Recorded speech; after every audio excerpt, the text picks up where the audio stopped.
ናይስልኝ አቶ ሽሎሞ ሞላ የፖለቲካ ዜናዊ ተንታኛችን የቀድሞ ክኔሴት አባል ምክትል አፈ ጉባኤ ስንት ሹመት ነው ያለህ አንተ?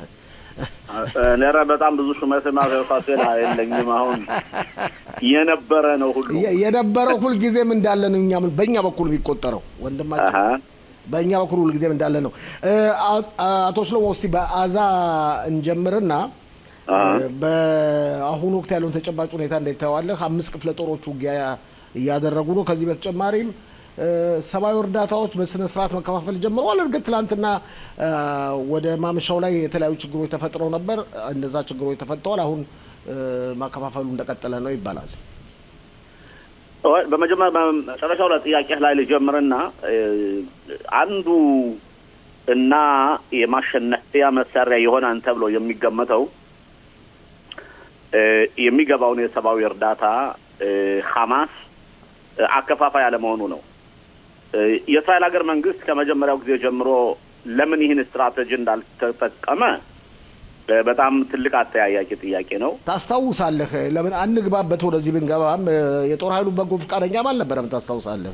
አሁን እኮ አይደለ የእስራኤል ሀገር የጦር ኃይል አይደለም አሁን እያከፋፈለ ያለው አይደለም። መጠበቁንም እኛ አንጠብቅም ሲሉ ነበር። አሁን ከጀርባው ሆኖ የሚጠብቀው የመከላከያ ኃይሉ ነው። ይኸውልህ ነገሮች ምን መሰለህ፣ አሁን እንግዲህ ወደ 1 አመት ከ8 ወር ነው ጦርነቱ እየተካሄደ ያለው። 600 ቀን ዛሬ ሽሎሞ 600 ቀን 1 አመት ከ8 ወር ማለት ነው። እና ይህን ያህል ጊዜ ያው እንደሚታወሰው ያዛ ህዝብ እየሰራ አይደለም የሚስተዳደረው፣ በንግድ አይደለም የሚስተዳደረው፣ በሚመጣው የሰብአዊ እርዳታ ነው የሚስተዳደረው። ያ ከሆነ ሐማስን ማዳከም እንዲቻልና ሐማስ የሚሰጠውን እርዳታ የሚወስደው ለራሱ ወስዶ የተረፈውን ደግሞ ለሰው እየሸጠ በነፃ የመጣውን እየሸጠ የሚያገኘው ቀረጥ እንደገና ለግብረ አበሮቻቸውና ለራሳቸው በተገደሉት ምትክ ሌላ አዲስ ወጣት እየመለመለ ሲሰራበት የቆየው ነገር ነው። ይሄ ሲታወቅ ነበር። ስለዚህ ይሄ ጨዋታ ይሄ ፊያስኮ ቀርቶ ዛሬ እንደገና እንደ አዲስ ታይቶ የአሜሪካ ድርጅቶች ወታደራዊ ያልሆኑ ድርጅቶች እና የእስራኤል መከላከያ ኃላፊነትን ወስዶ በተለይ ጥበቃን በተመለከተ ከተከፋፈለና ሰዎች ከተጠቀሙበት ለድሃው ከደረሰ ዓላማውን እየተገበረ ነው። ችግሩ ምን መሰለህ አቶ ፋሲል፣ በትናንትናው ዕለት ያየነው እንዴት ነው የሐማስ ድርጅት ታጣቂዎቻቸው ህዝቡ ጭራሽ ወደ ዕቃ ማከፋፈያው ቦታ መጥቶ እንዳይቀበል ከፍተኛ ጥረት ያደርጉ ቆይተዋል። መግለጫ ማውጥተዋል ትናንትና። ከጽዮን ሄዳችሁ እንዳትወስዱ ጽዮን እስራኤላውያን የምታከፋፍለው አሜሪካኖች ናቸው ያከፋፍሉ። ምን ማለት ነው? ይኸውልህ ያ ማለት ምንድነው? ያዛ ታጣቂዎች እኛ ካላልን ህዝቡ ይለቅ ይሙት ነው። በእነሱ በኩል ከነሱ እጅ ወጥቶ ሰው እርዳታ በሚያገኝበት ጊዜ ህዝቡ ይጣላቸዋል፣ ህዝቡ አያከብራቸውም፣ ህዝቡ አይወዳቸውም። እና ያ ብቻ ሳይሆን ብዙ እንደሚታወሰው ዛሬ አሁን የኛ ወታደሮች ከ77 እና እስከ 80% በላይ ያለውን ትሪቶሪ ወይም መሬት በእኛ ወታደሮች ቁጥጥር ስር ሆኗል። ያ ቁጥጥር ስር በሚሆንበት ጊዜ የሚደረገው ማህበረሰባዊ እንቅስቃሴ ሁሉ በእኛ መከላከያ ቁጥጥር ሊሆናል ማለት ነው። እና ባንጻሩ አሁንም ቢሆን ግን አልጀዚራና ሌሎቹ አላቋረጡም። ህፃናቶች እየተራቡ ነው፣ ሴቶች፣ ህፃናት፣ ሽማግሌዎች እየተራቡ ነው፣ እየተገደሉ ነው የሚሉት። አልጀዚራ ማለት ኳታር ማለት ነው፣ ኳታር ማለት ሐማስ ማለት ነው፣ ሐማስ ማለት አልጀዚራ ማለት ነው። ስለዚህ ሁሉም በአንድ ሳንባ የሚተነፍሱ ናቸው። ኳታር በሐማስ ላይ እኮ በስንት ቢሊዮን የሚቆጠር ዶላር ኢንቨስት አድርጋለች በብዙ ዘመናት። ስለዚህ እነሱ የገነቡትን እነሱ ያሳደጉትን ቡችላ እንዲጠፋባቸው አይፈልጉም። ስለዚህ ኳታሮች አልጀዚራ የኳታር ቴሌቪዥን ፕሮግራም ነው፣ መመሪያ የሚሰጠው የኳታር መንግስት ነው። ችግሩ ምን መሰለህ? የኳታርን ዳብል ስታንዳርድ ኳታር በሁለት ካራ እየበላች መሆኑን ይታወቃል። በአንድ በኩል በዲፕሎማሲያዊ ስራዋ የተጠለፉትን ለማስለቀቅ ሲስፋየር እንዲሆን ጥረት እያደረኩ ነው ምናምን እያደረገች ለአሜሪካ ፊቷን ታሳያለች የኛ ደግሞ ባለስልጣናት ያው በጆኒያ የተሞላ ገንዘቡ እንዲሄድ ሲፈቅዱ ቆይተው አሁን ከነሱ ጋር ፊት ለፊት ለማቆም ተቸግረዋል ቢሆንም እንኳን አሁን አልጀዚራ ምን አለ ኳታሮች ምን አሉ ሐማስ ምን አለ አይደለም ፋክት የሚታየው ነገር ምንድነው ነው ስለዚህ ህዝቡ እንዳይራብ ከፈለጉ ህዝቡ እንዳይጠማ ከተፈለገ ህዝቡ እንዳይቸገር ካስፈለገ ሐማስ እጁን ማንሳት አለበት ካዛ ላይ አሁን የሚሰጠው ሰብአዊ እርዳታ ደግሞ ተጠናክሮና በደንብ መከፋፈል አለበት ያ ካልሆነ አዛው ውስጥ በእውነት ራብ ከመጣ ችግር ከመጣ በነገራችን ላይ የኛ የተጠለፉትም ሊራቡ ይችላሉ ሊቸገር ይችላሉ በእርግጠኝነት አሁንም እየተራቡ ነው ያለው እያስራባቸው ነው ያለው እና አሁን ችግሩ ያለው ዲሌማ መጨረሻው ምንድነው ነው ስለዚህ ሐማስ በመዳከም ላይ ያለ መስሎ ይታያል ግን ስራው ገና አላለቀም አሁን አምስቱ ክፍለ ጦር ምንድነው የሚሰራው አቶ ሽሎሞ አንተ እንደምትረዳው ከሆነ አሁን የአምስቱ ክፍለ ጦር እየሰራ ያለው እንዴት ነው ቀስ ብሎ ነው ጉዞን እየተራመደ ያለው አይነገርም ምንም ነገር ሁሉ ነገር የተሸፋፈነ ነገር ነው ወላ አንደኛ ኢታማጆር ሹሙን ታስካውስ ከሆነ የሚደረጉን ወታደራዊ ኦፕሬሽኖች መናገር አልፈልግም አናስታውቅም ያ ቦታው ላይ ጋዜጠኛ ማይገባም ሌላም ብለው ራሳቸው አውጀዋል የሚሰሩትን እነሱ እየሰሩ ነው ያሉት ስለዚህ እንደዛ ነው መሆን ያለበት ምክንያቱም አንዳንዴ ምን አለ መሰለ ወታደራዊ እርምጃ በሚወሰድበት ጊዜ ገና ወታደራዊ እርምጃው ሳይወሰድ ፕሮግራሙ ይፋ የሆነ እየተጋለጠ ጠላት እየተጠነቀቀ ነው እስከዛሬ ድረስ 1 አመት ከ8 ወር የኛ ወታደር እየላሸቀ ያለው ስለዚህ ሁሉ ነገር መታወቅ ያለበትም ምክንያቱም ወታደራዊ ዘመቻ ስለሆነ ማለት ነው ይባንዴ እንዳለ ግን ኢታማጆር ሹሙ ያሉት እንዴት ነው ሶስት ነገሮችን ብለዋል አንደኛ ወታደራዊ ጫናውን እንቀጥልበታለን ግን ያ ወታደራዊ ጫናውን የምንቀጥለው የኛ ወታደሮች የህይወት አደጋ የማይደርስባቸው መሆኑን ያረጋግጠን ቀስ ያልን ነው የምንራመድ ብለዋል ይሄ ትክክለኛ ነው ሁለተኛ ደግሞ የተጠለፉትን ወገኖቻችን ለነሱን ለማዳን ጥረት ማድረግ አለብን ወታደራዊ ዘመቻም እንኳን ማዳን ባንችል በዲፕሎማሲ የመንግስት የሚወሰነውን ውሳኔ ለመተግበር በተፈለገው ሰዓት ዝግጁ ነን ሶስተኛ ደግሞ የአዛ ህዝብ ደግሞ ረሃብተኛ እንዳይሆንና እስራኤል በጦር ወንጀል እንዳትከሰስ የሰብአዊ እርዳታ መግባት አለበት ነው ስለዚህ የኛ ወታደር እያደረገ ያለው ይሄ ነው ሂደቱ እንዴት ነው መጨረሻ ላይ የጦርነቱ መጨረሻ እንዴት ነው የሚለውን ስናይ የጦርነቱ አላማ አንደኛ የተጠለፉት በህይወት ያሉትም የሞቱትም ሲመጡ ሁለተኛ ሐማስ ወታደራዊ አገዛዝ እንዳይኖረው እንዲሁም ህዝባዊ አገዛዝ እንዳይኖረው እነዚህ ነገሮች ከተሳኩ የኛ መከላከያ አዛ ውስጥ ምንም የሚያደርገው ነገር የለም ከዛ በኋላ እንደገና አዛን መልሶ ለመገንባት የሚደረገው ነው ሂደት ማለበት ግን አንዳንዴ በዛ አጋጣሚ ግን ለመናገር የምፈልገው እንዴት ነው ብዙ ሰዎች ቅዠት ያላቸው አሉ በእኛ በእስራኤል ሀገር ውስጥ ያዛን ህዝብ በመኪና እየጫኑ ወደ ኢንዶኔዚያ ወይ ሶማሌላንድ ወይም ደግሞ ግብጽ ወይም ደግሞ ጆርዳን ትራምፕ እኮ ነው ያሉት እኮ አዋል እኔ ትራምፕ አሁን በሰሞኑ ስለ አልሰማናቸውም ሌላ ቅዠት ያላቸው ሰዎች ሰሞኑ ሌላ ጣጣ አለባቸው ውጥረት አለባቸው ሌላ ወተተውና ሌን ሰሞኑ ስለዚህ አልተውንም እንደው እሺ ቀጥል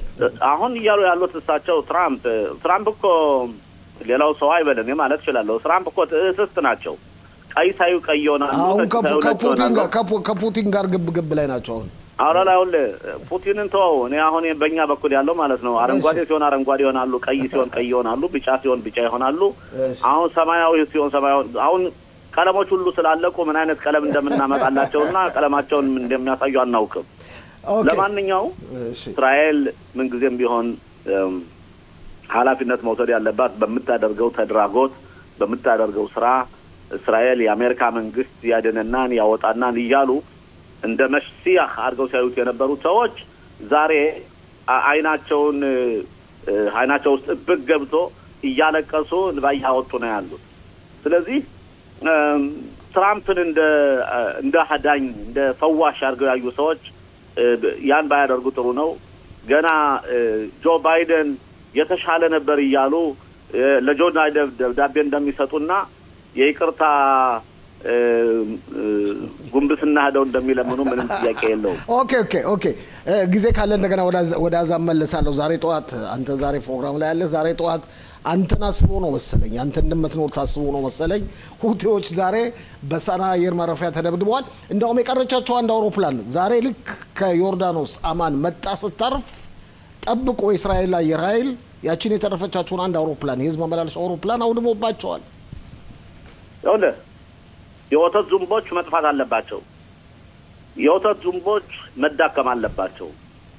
የወተት ዝንቦች እነሱን ማጥፋት ማለት ልክ እስራኤል ሂዝቦላን እንደገደለችው እንዳጠፋችው ወይም ደግሞ እንዳዳከማችውና የሊባኖስ ህዝብ ነጻነት እንዳገኘው ሁሉ ሁቲዎች ደግሞ ከጠፉ ወይም ከተዳከሙ ለደሃውና ለምስኪኑ የየመን ህዝብ በእውነት በር እስራኤል ከፈተችለት ማለት ነው። ግን ችግሩ ምን መሰለህ 100% ሁቲሞችን እናጠፋለን ማለት አይቻልም ካለው የቦታ ርቀት የተነሳ። ስለዚህ ሁቲዎች የወተት ዝንቦች እዛ ሆኖ ሊጃፍቱ ይችላሉ። ተላቪቭን የጽዮናዊ ተላቪቭ ዋና ከተማ ደበደብነ አዋረድን እያሉ ያው መርቅነው ሲነሱ የሚሰኩቱን ሚሳኤል እንዳሸናፊ እያደረጉ ያቀርባሉ። ችግሩ ምን መሰለህ በራሳቸው ማህበረሰብ ላይ እየተጫወቱበት ነው ማለት ነው። ፕሮፓጋንዳ ስራ እንጂ ተበቸው ወዲህ ነው ጫት እየቃሙ እየመረቀኑ ወይም ደግሞ በነጠላ ጫማ የመን አንስተው እየመጡ ፍልስጤምን ነጻ እናወጣለን ብሎ ማሰብ ይሄ አለ አይደለ ዝም ብሎ የደንቆሮ አስተሳሰብ ነው። ስለዚህ ለዛ ነው እኔም የወተት ዝንብ ያልኳቸው አሳልፈው ጥልቅ በማያገባቸው መግባት ማለት ነው። ይኸውልህ አቶ ሽሎሞ ይኸውልህ አንተ ልክ ያልከው አባባል አለ ህዝባቸውን እየጎዱ ነው ያልከው። አሁን ለምሳሌ ወቅቱ እንደሚመስለኝ ከሆነ የእስልምና እምነት ተከታዮች ሀጂ የሚሄዱበት ነው ማለት መካ መዲና የነበረቸው አንድ አውሮፕላን ማመላለሻ 4 ነበሩ በ3 ሳምንት ጊዜ ውስጥ ወድመዋል። አንድ የተረፈቻቸው ዛሬ ወደመች። ህዝቡ ተጎዳ ማለት አይደለም እንዴ?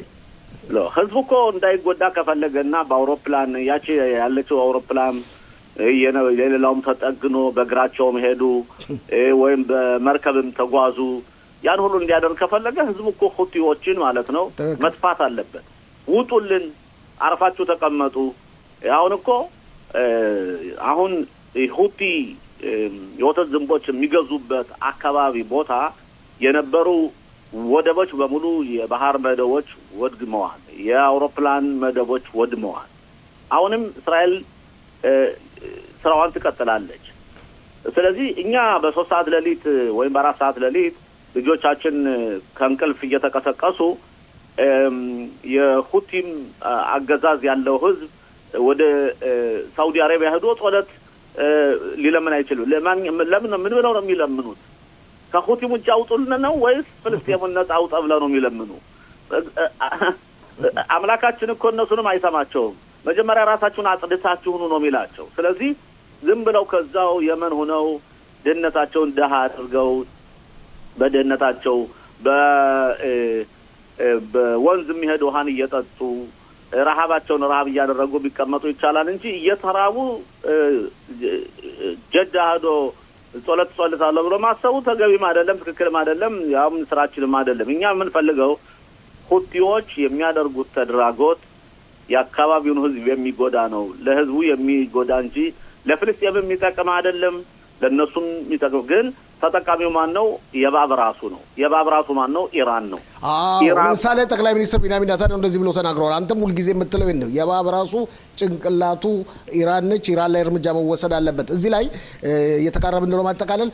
ኒውዮርክ ታይምስ ጋዜጣ ዛሬ ጠዋት ያወጣው እትም አለ። ይኸውም እስራኤል በከፍተኛ ሁኔታ እየተዘጋጀች ነው፣ ምናልባትም ይህንን የሰላሙ ድርድሩን ለማደናቀፍ እየሞከረች ነው፣ በ7 ሰዓት ጊዜ ውስጥ እርምጃ የመውሰድ ኃይል አላት በኢራን ላይ የሚል ጽሑፍ አስፍረዋል።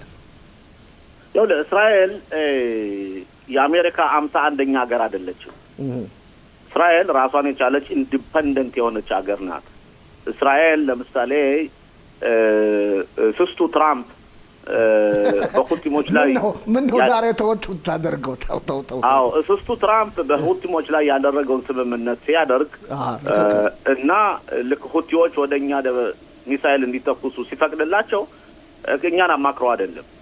ሌላውም እንኳን ይቀርና አሌክሳንደር የሚባለውን የኛን ወንድማችን የተጠለፈውን በሚለቀቅበት ጊዜ የአሜሪካ ዜጋ ስለሆነ ከነ ናታንያሁ ጋር ሳይነጋገር አስለቅቆ ያ ብቻ ሳይሆን እኔ ሰብአዊ እርዳታ ደግሞ እንዲገባላችሁ እስራኤልን አስገድዳለሁ ብሎ ወስኖ ከዛ በኋላ ነው ለኛ ሪፖርት ያደረገልን። ይኸውልህ እስራኤል በአንድ በኩል በእርግጥ እስራኤል ከአሜሪካ ጋር መጣላት የለባትም።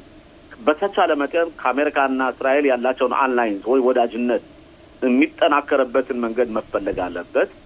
በአንድ በኩል ግን ለምሳሌ ትራምፕ የሚያደርጉት ስምምነት እስራኤልን አደጋ ላይ የሚያደርስ ከሆነ አሁንም ቢሆን ኢራኖች ሴንትሪፉጎት አግኝተው ወይም እነሱ የኒውክሌር ቦምብ የመጫን አቅም እንዲኖራቸው ያ ፍቃድ የሚፈቅድላቸው ከሆነ እስራኤል አሜን ብላ መቀበል የለባትም፣ ትክክልም አይደለም።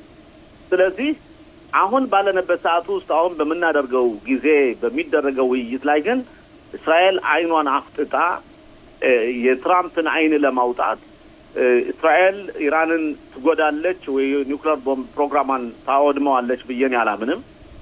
በእርግጥ አሁን በኒውዮርክ ታይምስ ላይ የወጣው ጋዜጣ ምናልባት ናታንያሁን ለማስጠንቀቅ ሊሆን ይችላል ወይም ለማስፈራራት ሊሆን ይችላል።